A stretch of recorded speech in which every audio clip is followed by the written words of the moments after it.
এই আসামিকে খুঁজে বার করতে হবে আপনাকে। এখানে এই ব্যক্তির আলমারি থেকে বেশ কিছু গয়না চুরি হয়ে যায়। সেই সময় বাড়িতে কাজের লোক ছাড়া আর কেউ ছিল না। এজন্য তিনি এই কজন ব্যক্তিকে সন্দেহ করেন। এরপর পুলিশ আসে আর সকলকে জিজ্ঞাসাবাদ করেন। এবার এই মহিলা দুজন বলেন যে মুহূর্তে মালিক আলমারির আওয়াজ পেয়েছিলেন সেই সময় তারা দুজন বাগানে পাতা পরিষ্কার করছিলেন, কারণ গতকাল রাতে প্রচুর ঝড় বৃষ্টি হয়েছিল। এবার এই ব্যক্তি বলেন যে তিনি মালিকের জন্য বেদানার জুস বানাচ্ছিলেন।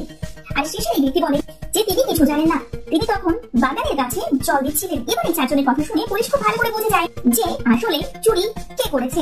আপনি কি বলতে পারবেন যে চুরি আসলে কে করেছে? আপনার সময় শুরু হচ্ছে এখন। সময় শেষ। না বুঝলে বলি, এখানে প্রথম দুজন মহিলা বলেন গতকাল রাতে অনেক ঝড় বৃষ্টি হয়েছিল, এই জন্য তারা বাগানের পাতা পরিষ্কার করছিল। আর 3 নম্বর ব্যক্তিটি বলেন তিনি বাগানের গাছে জল দিচ্ছিলেন। কিন্তু কেন? গতকাল রাতে যেহেতু প্রচুর বৃষ্টি হয়েছে, তাহলে বাগানের গাছে জল দেওয়ার নিশ্চয়ই কোনো প্রয়োজন নেই। আসলে সেই সময় তিনি কোনো কাজ করছিলেন না, বরং এই কাণ্ডটি ঘটিয়েছিলেন।